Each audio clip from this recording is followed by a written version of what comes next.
আপনি আপনার দাঁতের মধ্যে ছোট্ট একটা জিনিস দেখবেন, দাঁতের কোণায় এক সুতা পরিমাণ দাঁত একটু চোখা হয়ে আছে, ধারালো হয়ে আছে। আপনার জিহ্বা কেটে যাবে, গাল কেটে যাবে, আপনি খেতে পারবেন না, অসুস্থ। সেক্ষেত্রে মেরুদণ্ডের একটা হাড় যদি সত্যিকার অর্থে বাঁকা হয়ে যায়, তো জোড়া ঠিক মতো না লাগে, সেটার পেইন ভুক্তভোগী ছাড়া বুঝতে পারে না। তো সেই কথা তিনি উল্লেখ করেছেন মূলত পাবলিক সেন্টিমেন্ট পাওয়ার জন্য। দ্বিতীয়ত তিনি যে উদার, যে এই বেদনা, কষ্ট ধারণ করার পর তিনি বলছেন যে, "আমি হয়তো প্রতিশোধ নিলে আমার তো এই হাড় ঠিক হবে না। যেটা আছে সেটাই। ফলে এগুলো দরকার হবে না।" এই কথাগুলো তিনি বলছেন বটে, কিন্তু তার যারা প্রতিপক্ষ, তারা যে মেসেজ পাওয়ার, সে মেসেজ তারা পেয়ে গেছে। সেটা হলো, তিনি এই কথাগুলো ক্ষমতায় আসার আগে কেন বলেননি? ক্ষমতায় বসে যখন তিনি এই কথাগুলো বলছেন, এক্ষেত্রে তিনি তার অতীতের যে দুর্ভোগ দুর্দশা, তার উপর যে জুলুম অত্যাচার, সেই বিষয়গুলো তিনি স্মরণ করছেন। He is remembering.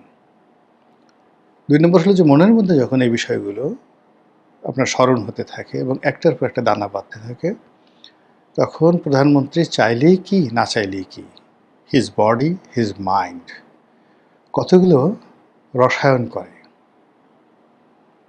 অর্থাৎ প্রতিহিংসা তৈরি করে ফেলে।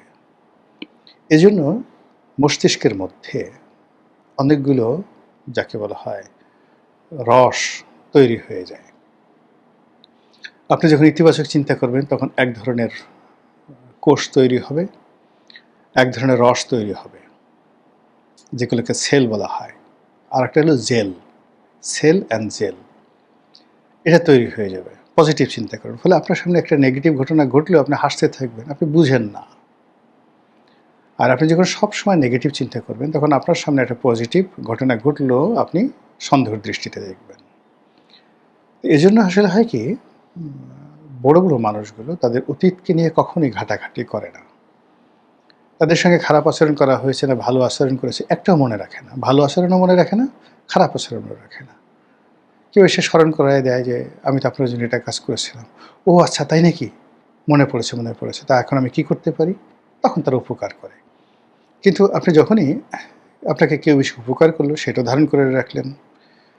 কেউ আপনাকে ক্ষতি করলো, সেটাও ধারণ করে রাখলেন। এটি আসলে বড় মানুষের জন্য শোভনীয় নয়। ছোট মানুষ, মধ্যবিত্ত শ্রেণীর মানুষ, তাদের জন্য এটা ওকে আছে।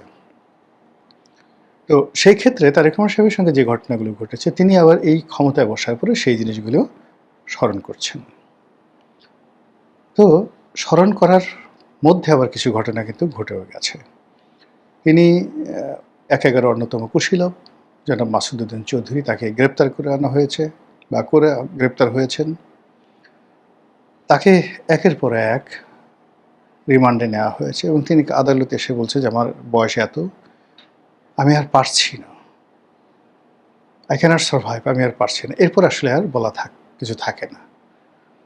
এখন মাসুদউদ্দিন, মঈনুদ্দিন, ফখরুদ্দিন, মানে মাসুদউদ্দিন বাংলাদেশে আছে, বাকি এরা উদ্দিন যারা আছে তারা সব তো দেশের বাইরে আছে। কিন্তু তাদের যে সকল এজেন্ট, যে সমস্ত লোকজন বাংলাদেশে আছে যারা ফ্রন্টিয়ার লাইনে হয় না, তারা কিন্তু মোরাললেস এই মাসুদউদ্দিন চৌধুরীর সঙ্গে যে ঘটনাগুলো ঘটেছে, আর তারেক রহমান সাহেব যে এই জিনিসগুলো স্মরণ করছেন, বারবার বলছেন যে তার হাড় ভাঙা, জোড়া লাগেনি ঠিকমতো, এই জিনিসগুলো যে তার মনের মধ্যে, আর্মিতে অনেকগুলো শেখানো হয় বিষয়গুলো। এখানে কিন্তু একটা সাইকোলজিক্যাল একটা ট্রিটমেন্ট থাকে। যারা আর্মিতে পরীক্ষা দিয়েছেন, আমি আইএসএসবি করেছি, জয়েন করা হয়নি। তো সেই আইএসএসবিতে সাইকোলজিক্যাল টেস্ট, একটা বিরাট সাইকোলজিক্যাল টেস্ট ছিল। তো প্রতিটি অফিসার, তারা এখানে ঢুকে মনস্তাত্ত্বিক পরীক্ষা দিয়ে এবং তাদের ট্রেনিং থেকে শুরু করে অন্য সব জায়গাতে ফিজিক্যাল ফিটনেস, কৌশল, মনোবল এবং মনস্তাত্ত্বিক সাইকোলজিক্যাল, এই জিনিসগুলো সব অন্তর্ভুক্ত থাকে। ফলে এভরি অফিসার, এই যে মানে যাকে বলা হয় 3D, তারা সব ব্যাপারে এক্সপার্ট থাকেন। অত বেশি না, কিন্তু যতটুকু প্রয়োজন। তারা দার্শনিক হন, তারা অঙ্কবিদ হন, তারা ঘোড়া সওয়ার হন, তারা গুলি করতে পারেন, তারা প্লেনে চড়তে পারেন, প্যারাশুট দিয়ে লাফিয়ে পড়তে পারেন, আরও অনেক কিছু। কাজেই আর্মি থেকে রিটায়ার্ড করেছেন, সেটা মেজর হন কিংবা মেজর জেনারেল হন, লেফটেন্যান্ট জেনারেল হন কিংবা ফুল জেনারেল হন, ডাজ নট ম্যাটার, ট্রেনিং কিন্তু ওই রকমই।